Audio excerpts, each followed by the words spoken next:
I remember when I was younger and I had struggled with improving my diet for years and years and years. And in 2020, I implemented a few different strategies that I had really seen anyone else speak about. And since that point, I've had really good control over the things that I eat.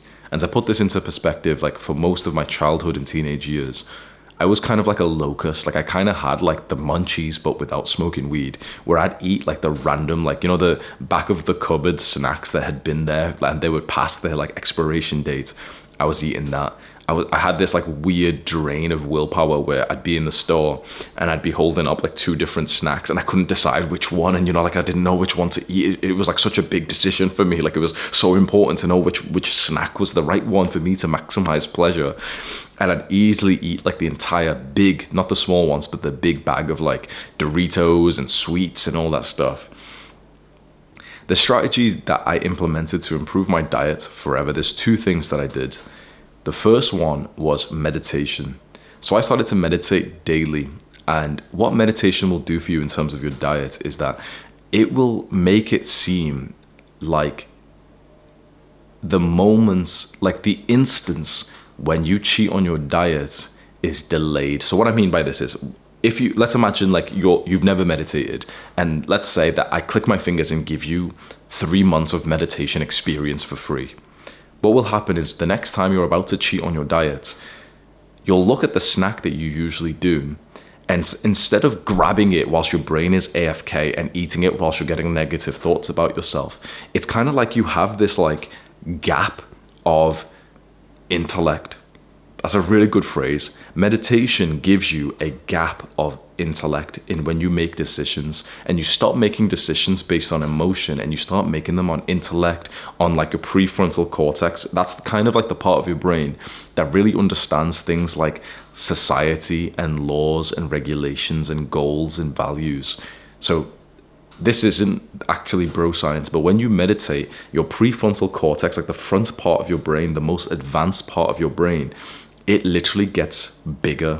When you meditate, you actually, I don't know the scientific process, but you grow gray matter in your brain. Like your brain gets physically bigger, which is a good sign because you kind of want like a big brain, and you certainly want the prefrontal cortex. You certainly want that to work in a really, really powerful way, because that's what controls things like goals, delayed gratification, willpower, discipline.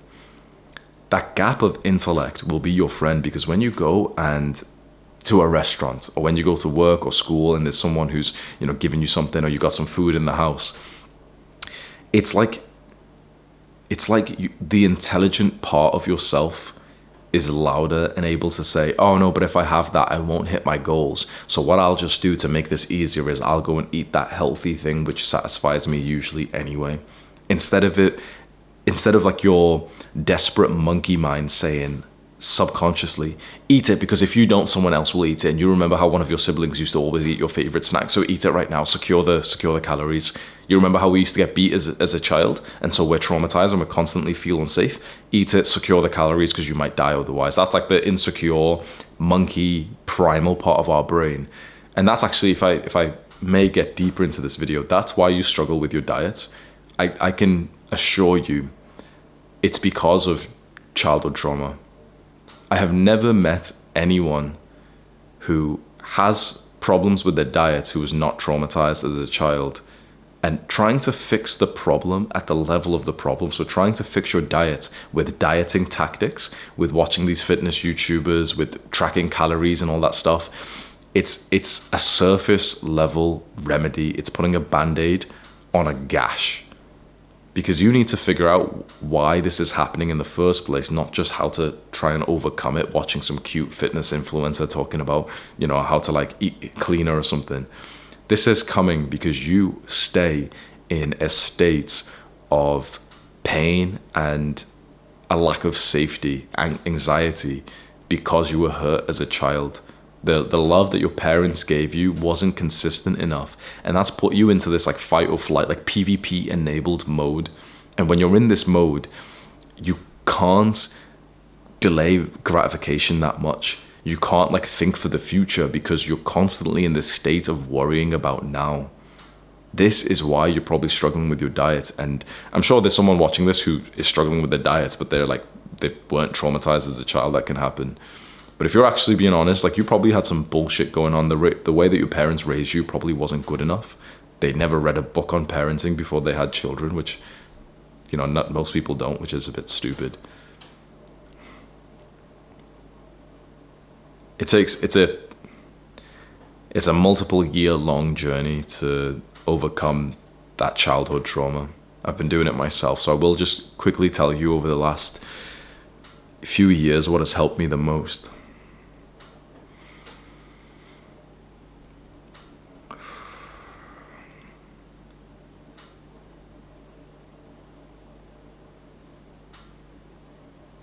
Over the last few years, what's helped me the most with trauma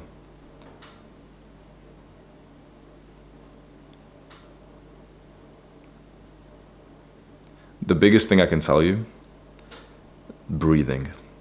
Not some cute, you know, like, oh, take a deep breath when you get stressed. You've heard that before. You don't need me to tell you that. But specifically making sure that I'm inhaling and exhaling fully throughout the day in moments where I am not agitated and activated. So basically, like, if you're just in a normal part of your day, you're doing whatever you're doing, you're watching YouTube videos, you're brushing your teeth, really cueing and becoming more aware to yourself of your breathing and making sure that your stomach, then your chest expands and gets smaller with each breath. Not breathing properly is the number one reason why I think I stayed in that traumatic zone up until I was like 24, 25 years old. I went through therapy, martial arts, coaching, EMDR therapy, which is the most effective therapy, psychedelics. I took mushrooms. I have not done anything stronger than that, but I've taken psychedelic mushrooms. I've done truffles. The single greatest thing that helped me for free with absolutely zero side effects was just making sure that I was breathing right through the day. So this is a protocol that I do. When I'm brushing my teeth in the morning, that's when I'm really aware. So I purposely brush my teeth in a way that I'm like staring at my stomach. So I brush my teeth like shirtless always. And I stare at my stomach in the mirror every time I brush my teeth. And I make sure that I'm breathing so fully that my belly moves, then my chest moves. And then especially for guys, I'm not sure what happens to girls, but for guys, up until my balls move. So literally, like, I'm looking at my balls when I brush my teeth. And I want them to like kind of bulge a little bit. If they don't bulge, the breath didn't even count. Like, literally, if your balls don't move and you breathe, you didn't even take like a real breath. And you'd be very surprised, because if you're not going to purposely, you know, as guys, we can kind of like move our dicks. If you're not going to purposely do that, you might be surprised that for the next few months, you can't even make your balls breathe once. And I promise you, that is actually such a big problem that you don't realize. And if I was going to go back in time right now and I see younger Hamza, who is spending all of his time trying to make muscle to attract women, or he's spending all of his time on business, I'd tell him, I know that you're not going to listen to me, but if I'm going to force you to do something, I'd force you to make this your main goal. Because everything you do after you start breathing right is just going to be better. You bring so much better energy. Like, you can say this is some spiritual woo-woo. I am telling you the truth. You bring your real, authentic, loving self to everything you do, including your diets, but also your work, your relationships with people, when you aren't constraining your stomach. Your stomach is a very special place of power, of love, of sexual energy. And all of these things will absolutely impact your diet choices. But when your stomach is constricted, and it really is, even though you're not aware of it, it really is constricted, then you're not going to bring like the free energy to life. So when you do have that tight stomach because you haven't learned to breathe properly, you're going to start to take more shorter term decisions. You're going to cheat on your diet. You're going to eat the cake or the biscuit or the junk food instead of going home and just preparing the food like you said you would, because you're in a state of fight or flight. You're literally suffocating without even realizing it, because this is how you've breathed all your entire life. So if you can try this right now, if you take a breath and your stomach moves outwards, keep breathing until your chest moves outwards. Keep breathing until your balls move. You probably forced it then. You probably like force your balls to move. That wasn't real. But if you kept on doing this, there'll be a time when you're not actually moving your balls and they move naturally. That is a full breath. And then, very importantly, I didn't do it that time because I spoke. My apologies, but you need to then make sure you exhale literally all the air as if you're dying.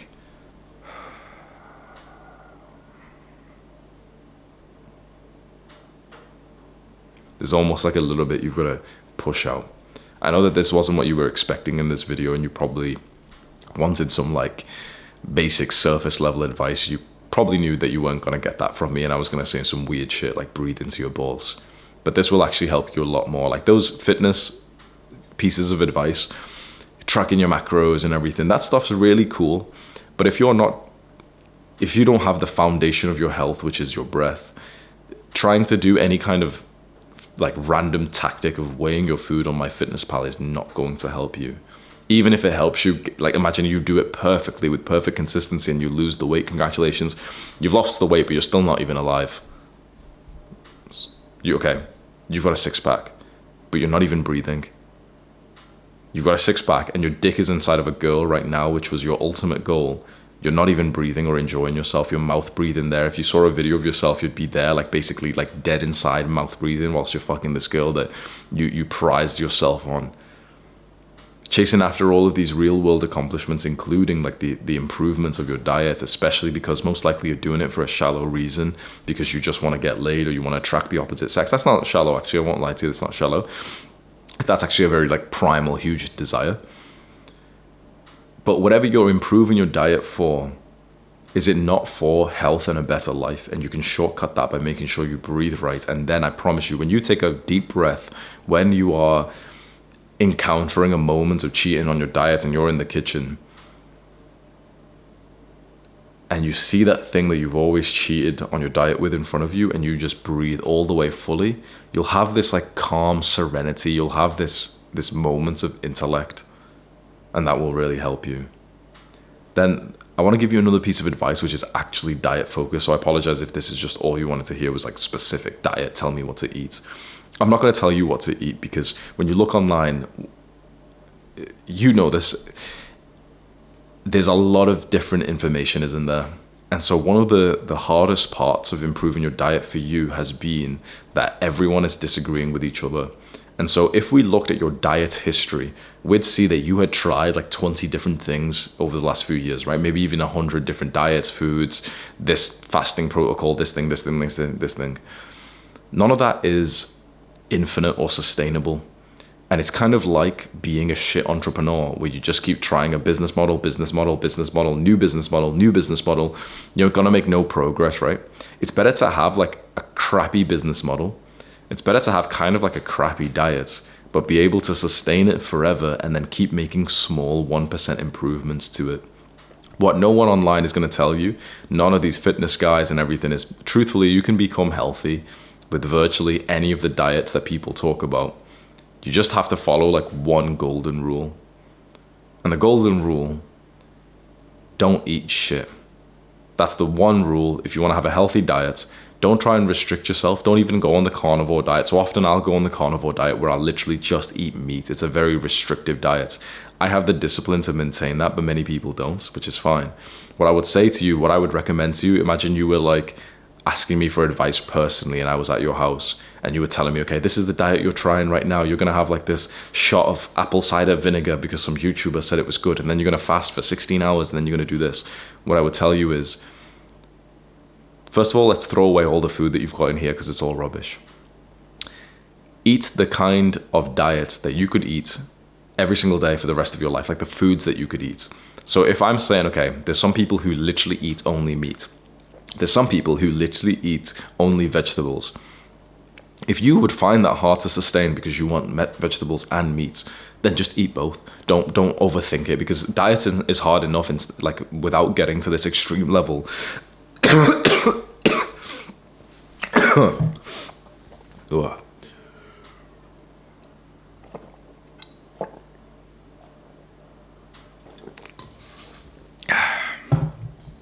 Dieting is, oh god, that went down my throat, but dieting is hard enough without going to the extreme level of cutting out an entire food group. So even though low carb or no carb works well for me, you might not be able to sustain it. So what will be better is if you just follow this one rule, this one exercise, like this action step. Tell me how many ingredients you eat. What is the number? The moment you can tell me that, you'll be healthy. Simple as that. How many ingredients you eat. First of all, what is an ingredient? An ingredient is the singular food source that's on the back of, like, you know, when you buy something and you look at the back, it's the ingredients list. That. Tell me how many ingredients you eat. Right now, for 99% of the population, or more than that, they can't. They'd have to guess, and their guess would be wildly inaccurate. They'd have to go through all of the random cardboard boxes of pizza and sweets and random shit that they eat and bread and stuff, and count it all up, and it'd be probably like 70 to 200. Unacceptable. When you can look me in the eyes and you can say, here are the ingredients that I eat. Beef, chicken, sweet potatoes, oranges, bananas, honey, and seasoning. You will be healthy.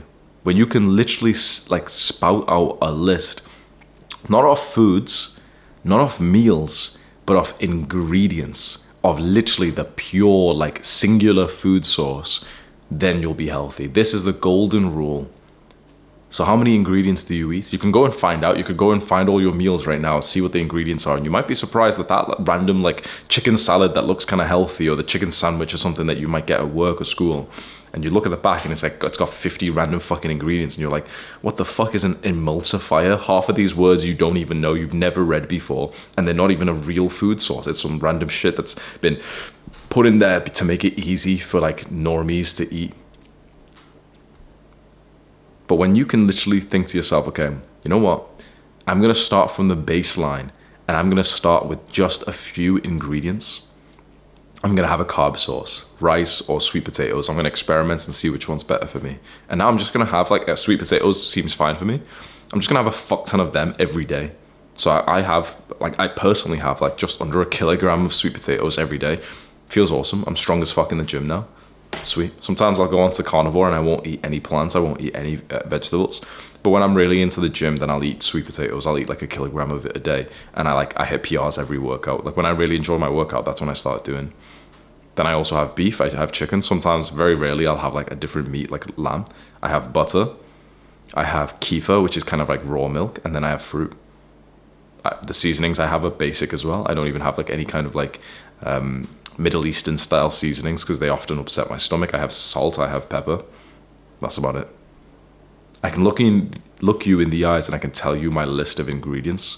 And when you can do that, I promise you will be healthy, because the only way you'll be able to remember the list of ingredients is if it doesn't have, like, if it isn't a massive list with bullshit inside of it. So if you think to yourself right now, okay, you know what, he's right. My list of ingredients would probably be over 100, because I have like 7 different meals through the week. And a lot of that is bought from like the store. It's like pre-made sandwiches or whatever the fuck. And it's got like random ingredients in. Then I have this random treat and I look at the back of the ingredients list. It's got like 30 things in there. I wouldn't be able to ever remember that much. So then eat the kind of diet which the ingredients of it you'd be able to remember, because there's only like 10 things in there. Choose your carb sources. Choose your meat sources, your protein sources. Choose your favorite vegetables, choose your favorite fruit, choose some of your favorite seasonings and any other thing, and then just have that. So very rarely I'll add something else in, but it's like a new ingredient that I can see the difference in my body. This is something I never would have thought of when I was younger, but it is lovely to know that you've added in some new thing that you ate, and you can literally see the effects that it has on your body. Because when you feel like shit and you're bloated 24/7, if you eat something new, you don't even feel like different. But when you've only ate like single ingredients for weeks and months, and then you think to yourself, I'm gonna add this new ingredient in, as something as simple as like, I'm gonna add in garlic into my diet, the ingredient garlic. I'm gonna add in, I don't know, kiwi, the fruit. I'm gonna just add that in, and then you can literally feel the difference that that new ingredient has. That is powerful. It's almost like this weird, like spiritual, meditative experience for me now when I eat food, because I can literally like pinpoint exactly what food is doing what to my body now. And you can't do that when you're eating hundreds of ingredients. Right now, you're kind of like a bad entrepreneur who just is jumping around business model to business model, and he's got 500 things in his mind, and no wonder his product isn't selling. You want to be like the really good entrepreneurs who literally fires everything, stops everything, and then just starts from the baseline and just starts with the absolute like essential, which is probably around 10 ingredients. So if I could give you like a little action step for you to consider, just break it down of what kind of food you would need. You need some carbs, some proteins, and fats. You can go on some extreme diet if you want. You can, take rid of carbs if you want. But like literally just choose like 1 or 2 sources of each one, and then just go and eat that. Don't go to the store and buy the prepackaged thing anymore. Go and buy the original like quality food. So don't go and buy some weird potato chips or fries or anything. Just go and buy the actual potatoes, and that is your ingredients. Potato.